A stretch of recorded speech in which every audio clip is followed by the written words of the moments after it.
Bismillahirrahmanirrahim. Assalamualaikum warahmatullahi wabarakatuh. Alhamdulillah wassalatu wassalamu ala Rasulillah wa ala alihi wa sahbihi wa man walah. Allahumma salli wa sallim wa barik ala sayyidina wa maulana Muhammadin Nur al-mudhhibi lin-nisyani binurihi wa ala alihi fi kulli lamhatin wa nafasin adada ma wasi'ahu ilmullah. Allahumma rabbi shrah li sadri wa yassir li amri wahlul 'uqdatam min lisani yafqahu qawli. Nawaitu ta'alluma wa ta'lim wa tadhakkura wa tadhkir wa naf'a wal intifa' wal ifadata wal istifadah wal hatha 'ala tamassuki bi kitabillah wa sunnati rasulih wa du'a ila al-huda wa dalalata 'ala al-khair wa ibtigha'a wajhillah wa mardatihi wa qurbih wa thawabih subhanahu wa ta'ala, amma ba'du.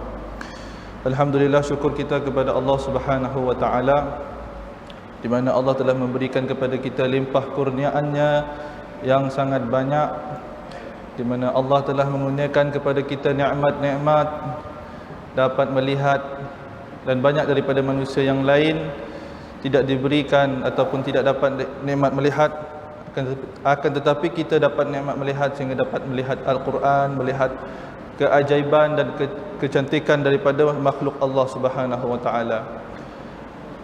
Dan juga kita bersyukur kepada Allah Subhanahu wa ta'ala diberikan kudrat dan kekuatan untuk menghadiri salat berjemaah di masjid, digunakan kaki yang ada kekuatan, dan ada yang telah ditarik nikmat tersebut sehingga mereka tidak mampu untuk berjemaah di masjid, padahal dalam hati mereka berkeinginan sungguh-sungguh untuk menghadiri di masjid. Jadi itu adalah nikmat yang kita kena syukuri, di mana Allah telah kurniakan kepada kita dengan melafazkan Alhamdulillah. Jadi insya-Allah kita akan menyambung pengajian kuliah berkitab kita pada kitab Risalah Al-Jami'ah wa Tazkiratun Nafi'ah, di mana perbahasan kita pada dua minggu yang lalu, setelah hari raya Kurban Aidil Adha, maka kita akan menyambung semula. Bismillahirrahmanirrahim. Qala musannifu rahimahullahu ta'ala wa nafa'ana bi ulumihi fid dharain, amin. Jadi qala muallif wa annahu ta'ala ba'atha sayyidana Muhammadan 'abdahu wa rasulah, dan bahwasanya Allah Subhanahu wa ta'ala itu telah mengutuskan Sayyidina Muhammad, itu Nabi Muhammad, sebagai seorang hamba dan juga rasul, ila jami'il khalqi lihidayatihim walitakmili ma'ashihim wa ma'adihim wa ayyadahu bil mu'jizatil zahirah. Dan Nabi ini telah diutuskan kepada seluruh daripada makhluk Allah Subhanahu wa ta'ala, lihidayatihim, untuk memberikan satu jalan, untuk menunjukkan satu jalan, ila tariqil haqqi, kepada jalan-jalan yang hak, jalan yang benar. Jadi jalan yang benar ini maksudnya adalah siratul mustaqim lah. Siratul mustaqim, jalan yang lurus, di mana jalan yang akan membawa kita kepada jalan syurga Allah Subhanahu wa taala. Walitakmilil ma'ashihim wa ma'adihim, maksudnya adalah untuk menyempurnakan keperluan pada kehidupan di dunia. Dan itu tujuan Nabi diutuskan, untuk mengajar kita bagaimana adab dan tata susila di muka bumi ini. Wa ma'adihim, iaitu untuk kehidupan ukhrawiyah, kehidupan setelah di dunia, maka kita ada kehidupan akhirah. Maka Nabi yang akan menunjukkan kita jalan, menunjukkan kita cara-cara untuk memperolehi ganjaran-ganjaran di akhirat nanti. Wa ayyadahu bil mu'jizatiz zahirah, dan para rasul ini mereka dibantu. Ayyada ini maksudnya dibantu dengan apa? Dengan mukjizat az-zahirah, dengan mukjizat yang jelas. Jadi mukjizat ni apa, tuan-tuan yang dirahmati oleh Allah? Jadi mukjizat ini adalah salah satu, maksudnya kullu amrin khariqin lil adati yadhharu ala yadin nabi aw rasul ala sabilit tahaddi wal i'jaz. Mukjizat ini adalah bermaksud setiap perkara yang menyalahi adat, menyalahi daripada adat kita. Khawariqul adah ini maksudnya mencari adat kalau terjemahan dia, akan tetapi maksud khawariqul adah ini adalah perkara yang luar daripada akal kita. Di tangan para nabi dan para rasul ini atas jalan untuk menentang para musuh-musuh agama, untuk mengalahkan mereka ataupun melemahkan hujah-hujah mereka dengan mukjizat ini. Seperti mukjizat yang kita tahu, yang paling besar mukjizat adalah Al-Quranul Karim lah. Al-Quranul Karim adalah mukjizat yang akan kekal sehingga ke hari kiamat nanti, yang akan kekal. Malah mukjizat lain juga ada, mukjizat Nabi Muhammad SAW seperti membelah bulan, Isra' Mi'raj, dan batu-batu memberi salam kepada baginda. Itu semua mukjizat yang mana menunjukkan perkara yang luar daripada adat.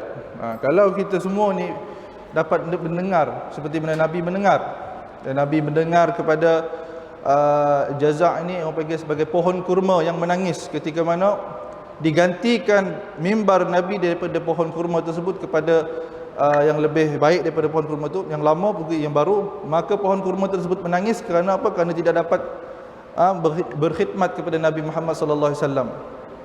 Jadi di situ kita nak tengok mukjizat Nabi dia dapat mendengar. Malah ketika itu tangisan daripada jazak itu ataupun pohon kurma tersebut didengari oleh para sahabat sekali. Bukan Nabi seorang tapi para sahabat. Dan ada juga waktu di mana Nabi dapat mendengar batu-batu berbicara, batu-batu bertasbih.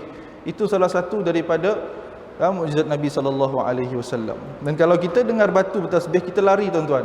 Kita takut dengar batu-batu tasbih. Tiba-tiba burung bercakap, kita akan jadi takut. Kerana perkara tersebut luar daripada adat. Perkara adat ini maksudnya perkara yang tidak jadi kebiasaan. Adat ini adalah kebiasaan, perkara yang kebiasaan kita buat. Jadi bila mana mukjizat ini, ianya khusus bagi para nabi. Jadi para nabi. Dan perkara khawariqul adah ini bukan sahaja berlaku dalam ruang lingkup mukjizat, tapi ianya juga berlaku yang disebutkan sebagai al-irhas. Al-irhas dia ada al-mukjizat dan irhas. Irhas ini adalah yang zahir ketika nabi itu seorang manusia itu dia dicalonkan menjadi nabi, tetapi dia belum diangkat lagi menjadi nabi. Seperti itu Nabi Muhammad sallallahu alaihi wasallam, baginda ketika sebelum diangkat menjadi nabi, maka baginda telah menzahirkan kenabian baginda dengan kelahirannya, yang mana yatala'la, maksudnya tadi yatala'la ini adalah bersinar pada keluarnya cahaya ketika kelahiran bagi nabi, dan runtuhnya tiang-tiang istana Kisra, dan jatuhnya tiang-tiang dan sebagainya menunjukkan tadi adalah irhas. Irhas ni bukan mukjizat. Dia seakan-akan mukjizat, tetapi irhas ini adalah kelebihan yang zahir daripada para nabi, bakal para nabi ni, yang mereka ni akan diangkat menjadi nabi.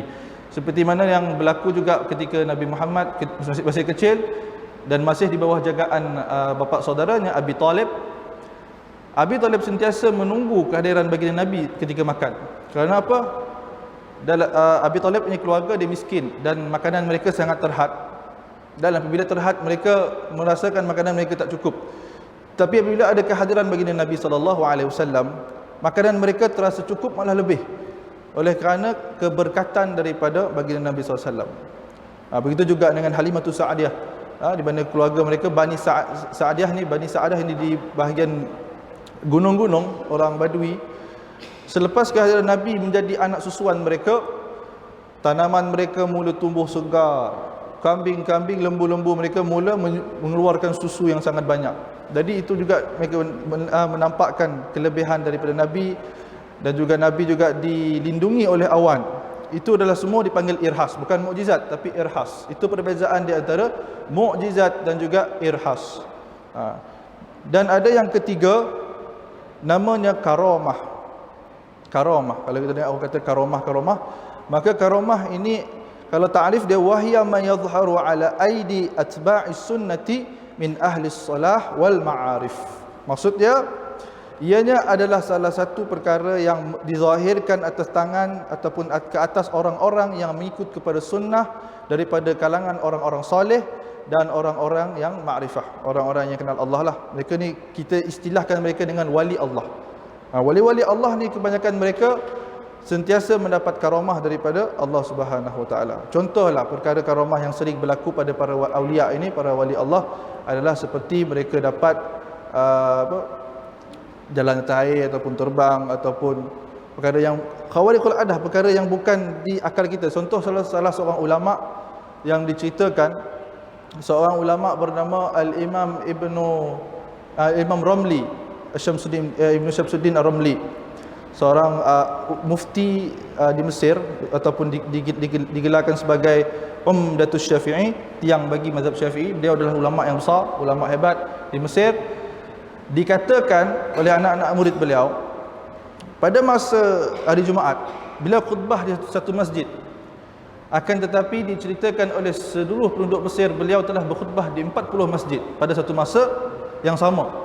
Nak katakan benda tu mustahil, kata tadi Syekh khutbah kat sini, tak, Syekh khutbah kat sana tadi. Jadi dia benda tu pelik. Jadi mereka pun meriwayatkan kisah tersebut sebagai kisah karamah daripada Al-Imam Ramli, Syamsuddin tu, Imam Ramli. Jadi beliau ada karamah yang telah diberikan oleh Allah atas untuk memuliakan. Karamah ni maksudnya mulia. Jadi Allah muliakan mereka dengan diberikan karamah seperti ini. Dan disebutkan juga oleh Al-Imam Al-Zamakhsyari, Imam Al-Khushairi dalam kitab beliau mengatakan apa yang dilakukan oleh para nabi daripada mukjizat boleh berlaku dalam karamah. Seperti contohnya belah bulan ke apa, ke keluarkan air daripada tangan ke, yang mukjizat-mukjizat yang pelik lah daripada para nabi. Perkara tersebut boleh berlaku kepada para aulia, para wali-wali Allah. Akan tetapi berbezanya dengan mukjizat tadi adalah mukjizat tujuan dia adalah tahaddi, untuk menentang kepada musuh. Kalau karamah ini adalah satu kemuliaan sahaja. Akan tetapi kalau dilihatkan pada ulama-ulama sufiyah yang tariqah mereka betul, mereka mengatakan karamah yang paling besar adalah istiqamah. Al-istiqamah afdalu min alfi karamah. Istiqamah itu lebih afdal daripada 1000 karamah. Walaupun kita ada karamah, boleh terbang ke, boleh jalan pergi lipat bumi ke, apa ke, boleh kebal ke, macam-macam, itu semua adalah karamah. Tapi karamah sebegitu boleh menimbulkan perasaan riak di dalam hati manusia. Jadi itulah yang bahayanya. Seperti tok guru silat tadi kan, mereka ada mengamalkan ilmu-ilmu, kadang-kadang perkara tersebut pun mereka ada pesan, ini boleh timbulkan perasaan riak dan sebagainya. Hati-hati dan sentiasa beristighfar untuk menyucikan hati kita. Ada satu kisah, seorang guru, beliau mengajarkan kepada anaknya, anak murid, mengajar kepada anak muridnya, jikalau engkau membaca bismillah, engkau dapat jalan atas air, dia kata. Maka anak murid dia pun mengamalkan. Dan dia pada satu hari Syekh tu bertanya kepada anak muridnya, ya bunayya, macam mana kau sampai ke sini? Wahai anakku, macam mana kau sampai ke sini? Kau pergi mengaji kat sini macam mana? Saya melintasi sungai. Saya jalan air lah, dia kata. Dia melintasi sungai, dia kata. Macam mana kau lintas, guna sampan? Tak, dia kata, jalan air, dia kata. Jadi Syekh dia terkejut dan tak percaya dengan cerita tersebut. Maka dia tunjuk. Dia kata, macam mana yang Syekh ajar saya buatlah. Syekh kata baca bismillah, saya buat bismillah, saya jalan atas air. Maka Syekh tersebut melihat dia berjalan atas air dengan mata kepala dia sendiri. Dan Syekh tersebut dia nak cuba, dia pun baca bismillah, pup, tenggelam. Rupa-rupanya dia tak pernah amal pun benda tu. Dia tahu amalan tersebut tapi dia tak amal. Jadi itu perbezaan di antara keyakinan tersebut. Kadang-kadang kita ada ilmu, kita dapat daripada seorang guru tapi kita tak amal, lepas tu kita ajar orang. Kebanyakannya ilmu-ilmu seperti ini dia perlukan kepada amalan dan keyakinan, amal dan juga yakin.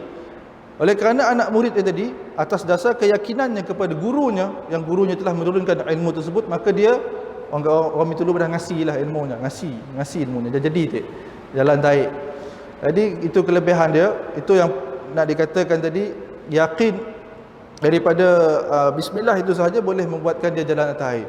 Itu juga adalah salah satu karamah. Karamah daripada para aulia, para ulama, dan banyaklah karamah ni sebenarnya tuan-tuan yang dirahmati oleh Allah Subhanahu Wa Taala. Cuma kita nak ceritakan karamah ni, kadang-kala umat zaman sekarang ni mereka menolak sedikit tentang karamah ni kerana ianya memang perkara yang tidak masuk akal, tidak logik di akal. Kerana itulah kita ada hukum akal. Hukum akal kita ni terbagi kepada 3, hukum wajib bagi akal, hukum mustahil bagi akal, dan hukum harus bagi akal. Kerana perkara yang mustahil ini juga pernah berlaku pada zaman Nabi. Seperti mana pisau yang tak mencederakan leher Nabi Ismail, tidak mencederakan. Jadi itu salah satu perkara yang luar daripada akal kita. Jadi yang pertama tadi mukjizat, kedua irhas, yang ketiga karamah, dan yang keempat adalah al-i'anatu. Al-i'anatu ini adalah bermaksud bantuan ataupun pertolongan. Ta'rifnya wahya ma yadhharu lil mu'minin ahyanan 'inda itrar wa ghairihi ikraman min Allah Ta'ala. Dan i'anah ini adalah salah satu perkara yang dizahirkan bagi orang-orang yang beriman kadang-kala ketika darurat, darurat dan lain-lainnya untuk tujuan pemuliaan daripada Allah Subhanahu Wa Taala. Contoh dia perkara ini, kalau karamah tadi dia ni khusus kepada para wali Allah, tapi i'anah ni kepada semua orang yang beriman, tak kira dia wali ke, dia tak wali ke, dia adalah orang yang akan mendapat pertolongan daripada Allah dengan berkat daripada amalan-amalannya. Contoh, ada satu kisah di Yaman, diceritakan ada seorang syekh, ada seorang lelaki ni dia sering mengamalkan Ratibul Atas. Ratibul Atas ini adalah susunan wirid daripada Al-Habib Habib Umar bin Abdul Rahman Al-Atas, di mana wirid ini adalah wirid yang banyak melafazkan daripada hadis-hadis Nabi lah, warid daripada hadis Nabi, zikir-zikir, dan dia istiqamah dalam mengamalkannya. Dan ketika berlaku kemalangan bas, dia menaiki bas dan berlaku kemalangan, maka dalam bas tersebut ramai yang tercedera melainkan dia. Dan dia tu memang tak ada cala pun tak ada kat badan dia, menunjukkan dia macam seolah-olah dilindungi. Jadi itu disebutkan sebagai i'anah. Contoh tiba-tiba orang yang bawa motor, accident, pup, kereta rosak, tapi saya dah cedera, saya dah luka pun. Jadi dia adalah salah satu i'anah, orang panggil i'anah. Untuk orang yang mengamalkan lepas solat yang amal something, amalan batin apa semua, tiba-tiba accident, saya dah luka. Ia adalah salah satu i'anah, orang panggil i'anah. Adalah khusus ataupun umum untuk orang mukmin. Dan yang kelima adalah al-istidraj. Kita selalu dengar istidraj. Istidraj adalah yang berlaku ke atas orang-orang kafir dan orang-orang fasik. Seperti mana dengan maut yang pun qasadlah, yang pun tujuan. Orang fasik tu ataupun istidraj tu tuan-tuan, setidaknya orang yang si solat tapi Allah beri rezeki. Si solat tapi sebenarnya dapat nikmat Allah tadi, dapat kaya, pandai, si solat dia jadi pandai. Si solat tadi tapi jadi orang besar. Jadi itu namanya adalah istidraj. Bila istidrajnya akan terjadi atas orang kafir dan juga orang fasik. Orang muslim tapi nya fasik, yang Islam tapi nya fasik. Dan tujuannya dia mau jadi kaya, nasi sembahyang tapi Allah berinya. Dan tujuan tu Allah beri ke nikmat dengan sidanya. Sebab apa? Sebab dalam Quran sebut wa umli lahum, Allah main dengan sidanya. Main dengan apa? Biasanya lalai dengan ujian dunia tu sampai saya sesat, sampai saya jauh daripada rahmat Allah Subhanahu Wa Taala. Ialah yang paling ditakuti orang bila istidraj. Mungkin kita ada dangga kawan-kawan kita ataupun sahabat-sahabat kita, saudara mara kita, si solat tapi hidupnya sedang lenang. Jadi ia namanya istidraj. Mungkin kita tu sebagai seorang muslim yang baiklah kita tegur, solat lagi, tok mungkin nikmat tok semua Allah beri sebab istidraj.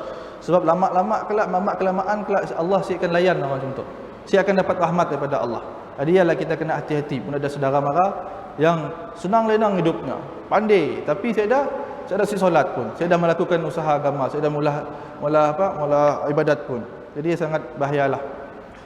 Dan yang keenam adalah al-ihanah. Ini ada banyak istilah-istilah Arab tu, benda-benda luar daripada kepala, luar daripada logik akal. Ini ada banyak sebenarnya. Jadi itu adalah yang keenam, al-ihanah. Al-ihanah tu maksudnya adalah pengkejian ataupun hinaan. Ihanah. Yang maksudnya adalah perkara yang berlaku ke atas orang kafir yang mananya berlainan dengan tujuan maksudnya tadi. Contoh Musailamah Al-Kadzab. Musailamah Al-Kadzab tadi nya mau tunjukkan yang pun mukjizat lah kononnya, babnya ngakutnya nabi palsu Musailamah Al-Kadzab tu. Jadi yang madah nak ludah dalam air telaga tu nya akan jadi tawar. Air masin tu akan jadi tawar. Jadi nya ludah, ludahnya. Tapi air jadi tawar, jadi makin masin. Jadi bila makin masin dia namanya ihanah. Allah nak celanya, Allah nak hinanya dan kejinya atas tadinya mengakutnya sebagai nabi selepas Nabi Muhammad SAW, dan dia digelarkan sebagai nabi palsu. Dia adalah Musailamah Al-Kadzab.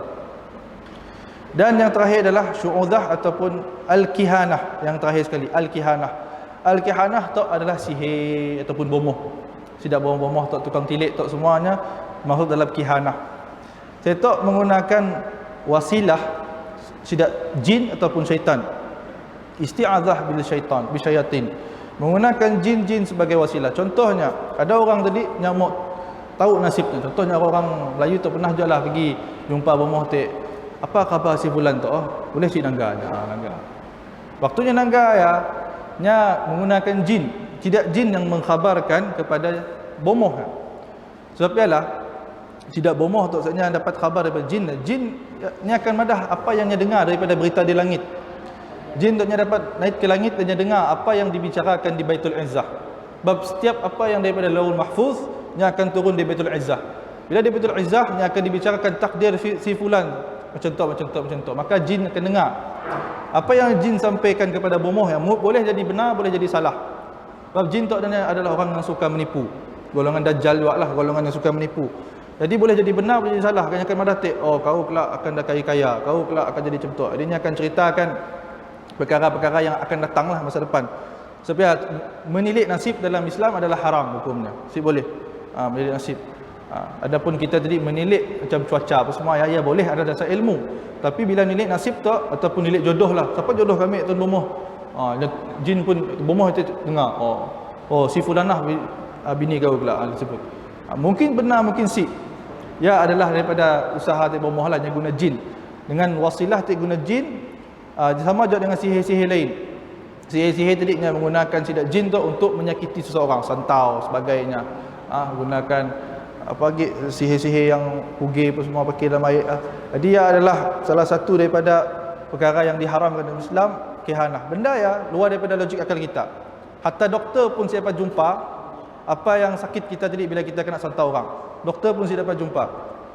Jadi tadi ialah kita boleh padahnya termasuk dalam khawariqul adah. Perkara-perkara yang bertentangan dengan adat. Doktor dah sihat kita tu. Saya dah bapa. Tapi balik rumah sakit. Balik rumah sakit. Jadinya memang ada something yang saya dapat diubat guna perubatan moden tapi menggunakan Al-Quran atau menggunakan perubatan Islam ataupun ruqyah. Ruqyah tu maksudnya jampi. Dalam jampi tu kita allergic dengar kata jampi. Jampi tu tok sihir tok jampi. Jampi tu adalah perkataan yang Nabi guna. Ruqyah. Ruqyah maksudnya jampi. Jadi dalam jampi Nabi tu jampinya guna adalah ayat Quran. Jadi apa-apa ayat Quran yang dikira ruqyah. Cuma seorang sahabat Nabi tadi yang pergi ke sikit pengkampungan dan ketua kaum di kampung tersebut nya disengat oleh kalajengking. Bila disengat oleh kalajengking, nya jumpa ada sahabat daripada Madinah datang semua rombongan Nabi. Jadi saya minta ada seorang stok nak pandai ruqyah. Padahal si pandai pun sahabat tak. Saya dah seorang pun pandai. Tapi tadi saya kira bolehlah aku cuba. Cuba tadi saya pergi siap, saya baca Al-Fatihah saja. Al-Fatihah saya baca, saya tiup. Bait terampung lah. Jadi tadi dia nyamadatik, dia pun tahu kelebihan dia dua hati Al-Fatihah dapat nyembuh orang yang kena sengat kalau jengking. Jadi ketua kaum yang malah tadi nak ambil kau kambing tu.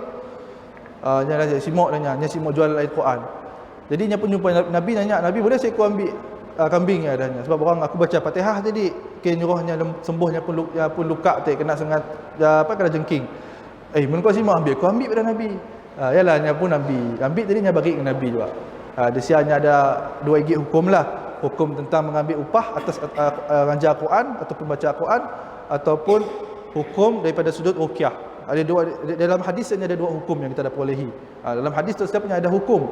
Hukum yang pertama tadi adalah ruqyah lah. Jadi Nabi tadi membenarkan kita menggunakan Al-Quran untuk perubatan. Dan yang kedua adalah hukum mengambil upah atas Al-Quran. Kita mengajar Al-Quran ataupun kita tadi mengajar agama apa semua tadi. Jadi dari sini tadi agama Islam membenarkan kita mengambil upah. Orang beri kita ambil. Ia adalah yang disebutkan dalam hukum Islam.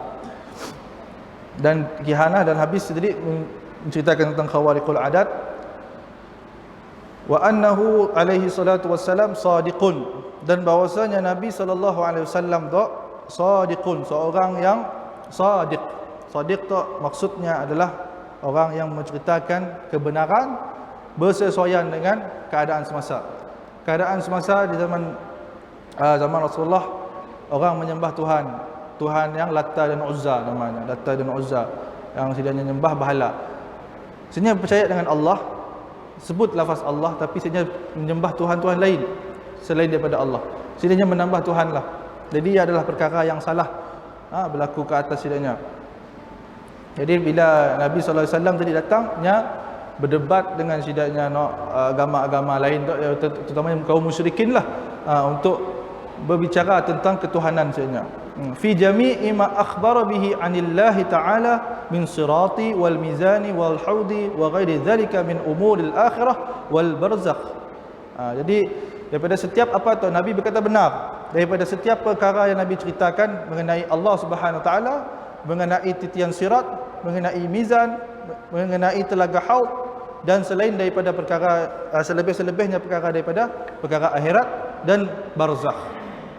Jadi Nabi yang menceritakan tadi tentang Allah dan berikan basyira wa nadhira, berikan peringatan dan ancaman kepada orang-orang, dan menceritakan perkara yang mughayyibat, perkara yang gaib daripada dunia tu. Seperti mana Imam tadi ada baca surah Al-Baqarah tadi, kita beriman dengan perkara gaib. Itu salah satu daripada rukun iman kita, percaya kepada gaib. Kita tadi percaya dengan jin-jin semua. Orang moden kita toklah mudah si percaya dengan jin, mau nanggal depan mata. Dah nama Allah nutup mata kita daripada jin saja mau nanggal. Yang igih orang dah minta puji. Bila ada kelak Allah nunjuk benda benar, baru saya takut. Sebab Nabi ada sikit kisah, Nabi pernah mbak seorang sahabat, lupa nama sahabat, hadis tu riwayat Abu Hurairah. Nabi mbak seorang sahabat tadi pergi keluar daripada kota Madinah, dan ketika Nabi beri sikit lingkaran, yang pula sikit lingkaran bulatan, yang marah dengan sahabat, kau jangan keluar daripada bulatan tu, jangan keluar. Jadi sahabat Nabi pun beredar dan tinggal yang seorang dalam bulatan ni. Nabi dah pesan juga sebelumnya, Nabi pesan, mun ada orang lalu esok jangan tegur. Mun ada orang lalu esok jangan tegur. Siapa punya manusia ke apa ke jangan tegur. Jadi Nabi pun beredar, makanya duduk seorang siang tengah malam, dan dia nampak seorang 3 igit makhluk yang berbadan besar, berbulu. Dan dia nangga, pergi nasi tegur, dia nangga aja. Dia nangga berjalan depannya. Badan besar berbulu dah. Jadi lepasnya dah beredar lah, kira dah asyik lagi dah makhluk tadi. Sahabat terjumpa dengan Nabi yang madah. Apa yang kau nampak tadi? Aku nampak makhluk yang badan besar berbulu. Jadi Nabi pun pada, ya adalah jin, dan Nabi. Ada jin yang berjalan, jin yang berbulu, dan di sini tadi Nabi telah buka nyapun nyapun hijab lah, kenangga jin, macam ni rupa jin sebenarnya. Dan ada dalam hadis sebut jin ada nak terbang, ada nak pakai sayap semua, ada nak berbentuk haiwan. Sebab kita bila nangga haiwan tu, sunnahnya adalah menghalau dulu. Mun kita beranilah halau dulu. Mun kita takut tadi lari jelah. Mun kita berani tadi ada jin ke haiwan tu. Mun jin keluar, berinya amaran 3 kali, munnya keluar jin lah. Munnya si keluar ya mungkin binatang, bunuh jelah. Mesti berani bunuh, lari jelah. Ya nyapun petua tu. Mesti berani lari je. Tapi adalah nyapun sunnahnya bila kita temu dengan binatang-binatang buas, nanti anjing hitam ke apa semua, bab sidanya jin tu, sebenarnya tu mukallaf. Bila mukallaf macam kita, bila kita nak bunuh kita akan cari orangnya. Cuma je sidak jin, bila kita bunuh anak keturunan sebenarnya akan cari kita, dia akan balas dendam balik. Jadi yang kita simak apa Nabi ajar tadi, kita perlu hidup bertoleransi, jangan kita pergi bunuh sebarang-sebarang. Bahayalah. Ya bahaya. Tapi perkara gaib tu kita perlu iman je dan yakin. Dan perkara seperti sirat, barzakh, mizan, haud tu semua, ia adalah perkara yang dimasukkan dalam bab sam'iyat. Sam'iyat adalah perkara yang kita dengar, tapi kita pernah nangga. Dan perkara sam'iyat tu ditolak oleh mazhab Mu'tazilah. Mu'tazilah tu mazhab yang wujud zaman ketiga ataupun kurun ketiga hijrah, 300 hijrah memang wujudnya sidang Mu'tazilah menolak perkara-perkara sam'iyat. Oleh kerana apa? Oleh kerana saja mendahului akal sana. Sebenarnya si mau percaya benda-benda nak si nampak, benda nak si logik tak, sebenarnya si mau percaya. Ya Mu'tazilah. Jadi bila dah dibahaskan oleh ulama-ulama, maka sebenarnya pun kalah, dan akhirnya fahaman Mu'tazilah tu terkubur. Oleh kerana zaman dulu kebanyakan kerajaan-kerajaan Islamiah lah sebenarnya mengamalkan mazhab Mu'tazilah. Sebabnya ramai imam-imam kita dulu diseksa oleh kerana si mau mengikuti sebenarnya pun ajaran. Ya mau hati-hatilah. Jadi kita sebagai ahli sunnah wal jamaah kena beriman dengan perkara gaib. Perkara gaib, jin, malaikat, apa semua, dan semua adalah perkara mughayyibat, perkara yang gaib. Syurga, neraka, semua adalah perkara yang sam'iyat, perkara yang kita dengar, yang bukan perkara yang kita nampak. Belum nampak lagi. Mau nampak yalah pergi meninggal dulu lah, mau nampak. Mau nampak kita tahu bernasib. Tapi bila Nabi dah madah, kita kena percaya. Nabi pada kita kena percaya. Dia adalah sebutkan sebagai Sadiq Al-Amin, Nabi, orang yang amanah, lagi dipercayai lah. Jadi dia adalah Nabi juga adalah orang yang Nabi yang paling mulia, paling afdal antara semua Nabi. Muntikatan makhluk tak, Nabi Muhammad adalah yang paling mulia. Selepas Nabi Muhammad adalah Nabi Ibrahim. Sebelum Nabi Ibrahim adalah Nabi Nuh, yang keempat Nabi Musa, yang kelima adalah Nabi Isa alaihi salam. Dan 5 orang Nabi itu digelar sebagai ulul azmi oleh kerana apa? Hum ulul jiddu was sabat was sabr. Oleh kerana sudah ulul azmi itu sebenarnya itu adalah orang yang paling bersungguh-sungguh dalam berdakwah, paling teguh sebenarnya pun iman, dan paling sabar. Paling teruklah sebenarnya pun ujian tadi, sebenarnya pun ujian dakwah sebenarnya paling teruk. Jadi 5 orang Nabi itu. Yang keenam adalah baqiyatul rasul, rasul-rasul yang lain adalah mulia. Seterusnya adalah para anbiya, para nabi yang lain. Dan ke-8 adalah malaikat al-khawas. Malaikat al-khawas itu malaikat yang pekerjaannya khusus, macam Jibril, Mikail, Israfil, Israel, semua Munkar Nakir, Raqib Atid dengan Ridwan dan Malik. Itu adalah malaikat al-khawas, itu adalah mulia.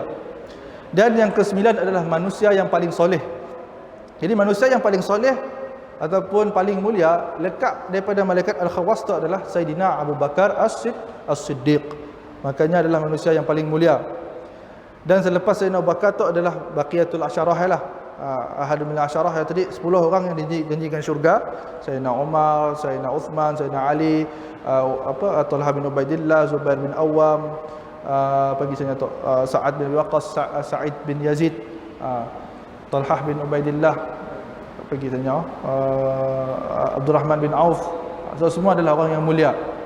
Dan seterusnya ahli Badar, ahli Uhud, pasal Bayat Ridwan dan sahabat Nabi yang lain. Itu adalah golongan yang mulia. Yang kita anggap mulia selepas sahabat Nabi tu, ya terpulang dengan ijtihad para ulama lah, siapa yang saya anggap mulia. Tapi yang selebih tu atas tu memang siapa dinafikan lagi kemuliaan sidiknya di sisi Allah. Dan contohnya ahli Badar. Ahli Badar lepas zaman Nabi, ahli Badar sangat diperlukan ataupun sangat orang madah sebagai sebenarnya pun keputusan tadi sangat dititik beratkan. Contohnya di bila musyawarah apa semua. Contohnya peristiwa Sayyidina Ali dengan Sayyidina Muawiyah. Sayyidina Muawiyah nya terima Sayyidina Ali jadi khalifah. Oleh kerana tadi nya adalah ahli Badar, tapi nya si iktifak, nya si sepakat dengan sahabat yang lain. Dia adalah menunjukkan orang mendapat keputusan daripada ahli Badar tu adalah sangat besar lah, sangat tinggi. Sebenarnya pun keputusan tadi. Jadi adalah di mana sidak sahabat-sahabat Nabi yang mulia tu, contohnya siapa seorang tu, Talha bin Ubaidillah yang sanggup mempertahankan Nabi sampai putus jari apa semua, sampai Nabi digelarnya syahid yang berjalan. Nya seolah-olah hidup tadinya syahid yang berjalan.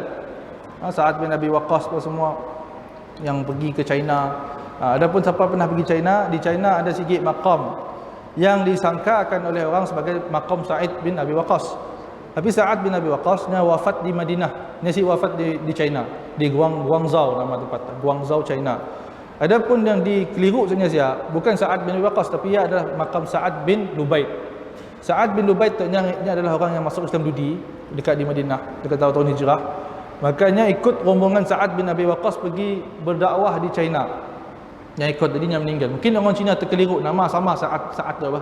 Orang Cina tu terkeliru bah. Kita pun terkeliru juga kadang-kadang dengan nama orang Arab tu.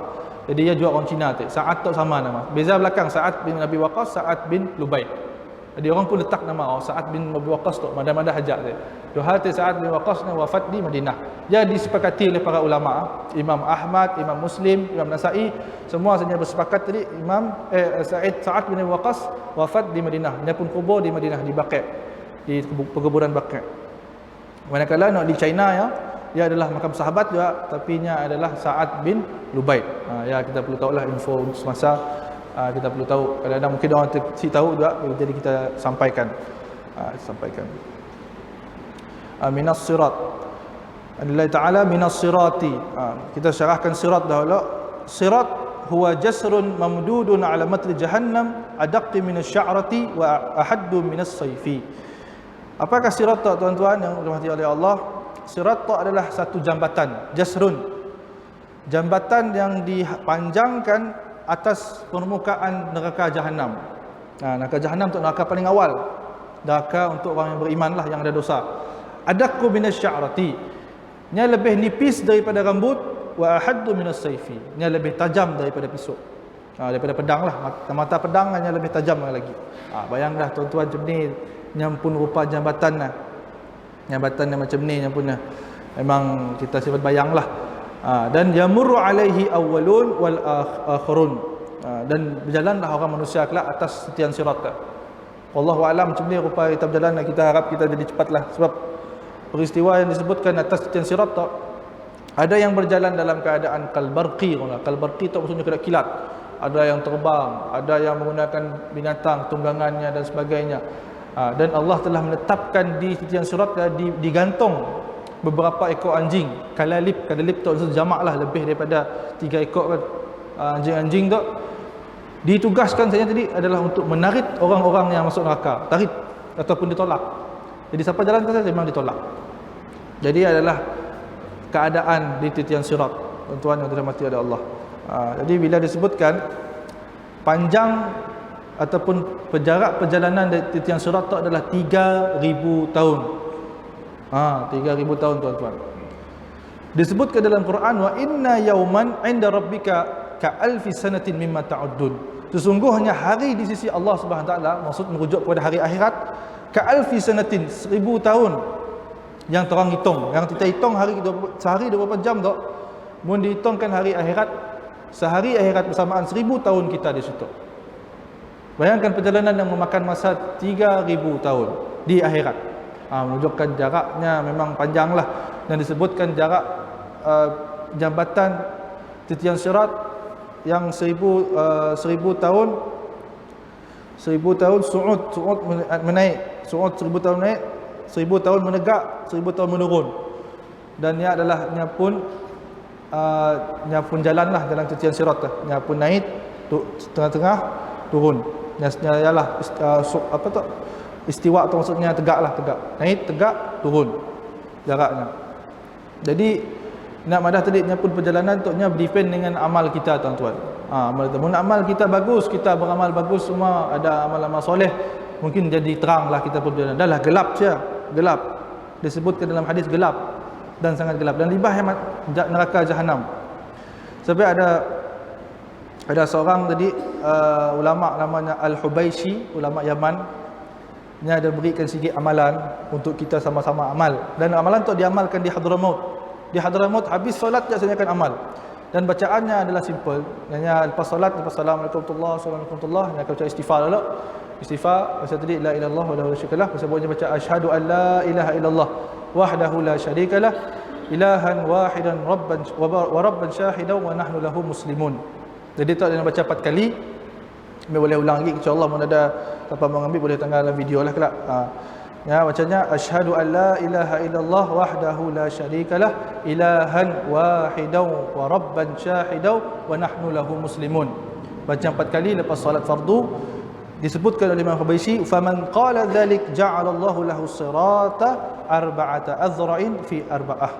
Maksudnya barang siapa yang membaca tadi lafaz zikir tadi, yang akan dibesarkan yang pun titian sirat kepada 4 zira'. 4 zira' tak bersamaan dengan 1.84 meter. 1.84 meter lah. Dan ada jaraknya akan dilebarkan dan dibesarkan oleh Allah Subhanahu Wa Taala dengan berkat kita membacakan amalan tadi. Mun di Yaman memang saya akan amal. Dah tahu bila habis solat saya akan amal. Asyhadu an la ilaha illallah wahdahu la syarikalah ilahan wahidan rabban syahidan wa nahnu lahu muslimun. Akan baca 4 kali. Dan yang pun kelebihan tadi, rupanya kita di titian sirat yang tadi asalnya lebih nipis daripada rambut menjadi lebar 4 zira'. 4 zira'. 1 zira' tu bersamaan dengan 46 cm. Jadi kita kalilah. Ini lebih kurang 46 cm 1 zira'. Jadi dikalikan dengan 4, yang lebih kurang 1 meter. 1.84 meter lah. Dia besar lah. At least dapatlah kita berjalan atas dia. Ia adalah amalan kita lah. Bismillahirrahmanirrahim. InsyaAllah kita alang-alang sebenarnya kita berhenti dulu lah daripada barzakh lah, minas sirat wal mizan. Kita akan ambil sedikit lah untuk titian sirat dan mizan. Dimana mizan tadi kita dah bicarakan tentang sirat, di mana sirat macam mana keadaan sirat, titian sirat. Punya keadaannya.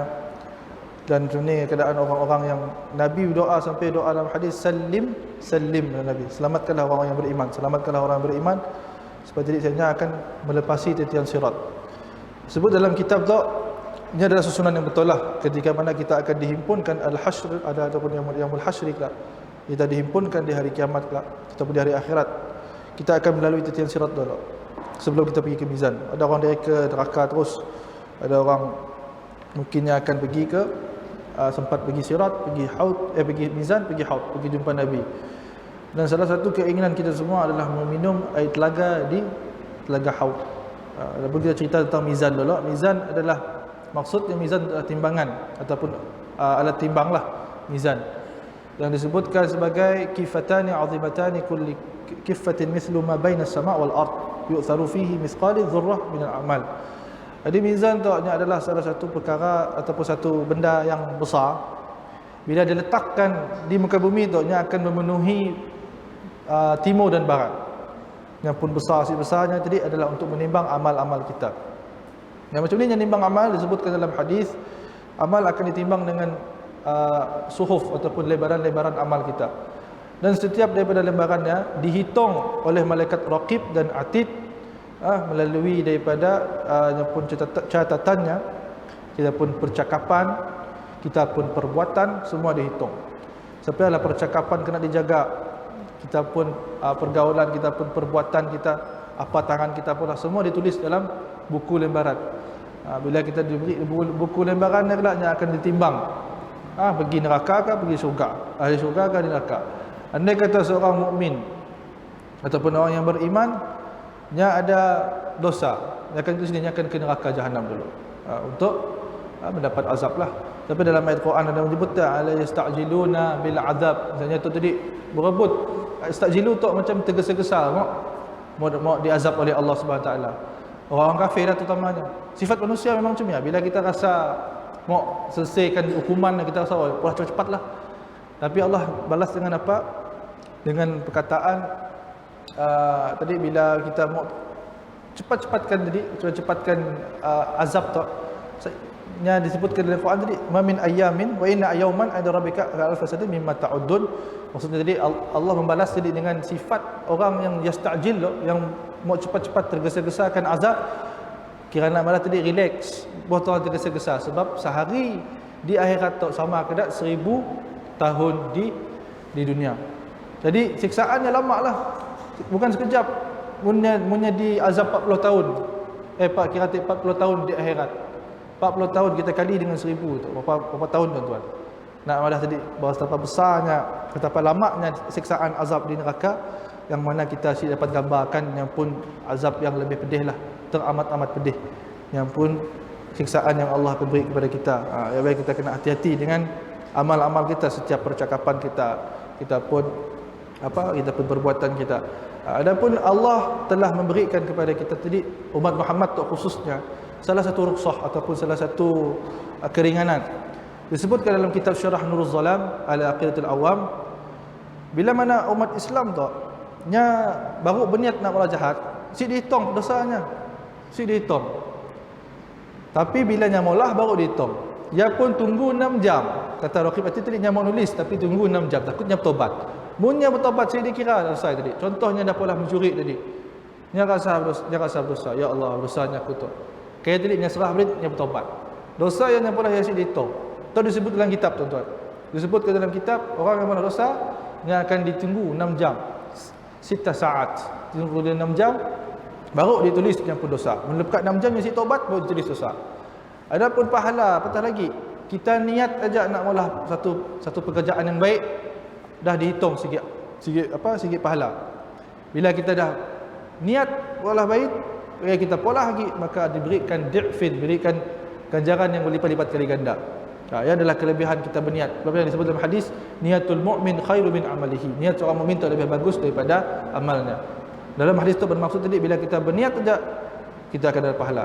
Contohnya malam tu tuan-tuan semua berazam, malam tu aku mau solat malam, solat tahajud, mau solat witir. Tapi bila niat tadi si bangun, dapat pahala saja. Tapi jangan pula tetap hari niat tadi, tapi si solat. Ya, susahlah nak cerita juga. Jadi niat tadi sampai dengan berazam dan bangun. Mun kita tadi niat Malam pertama tu niat, oh si bangun. Esok hari cuba lagi bangun. Usaha, jangan saya ada usaha. Bila kita tadi niat nak bangun malam, niat aja pergi si bangun. Ya, susahlah nama dah. Ya mungkin lah bila niat mungkin dihitung oleh Allah SWT. Tapi tadi di tangga juga kita pun niat macam ni. Adakah ni kita ikhlas, siddiq pada Allah ataupun si. Ini cukup dari saja. InsyaAllah kita akan sambung pada minggu depan. Minta maaf atas ada kasar bahasa ataupun tersilap perkataan. Yang baik datang daripada Allah, yang buruk datang daripada diri sendiri. Assalamualaikum warahmatullahi taala wabarakatuh. Wal afu minkum.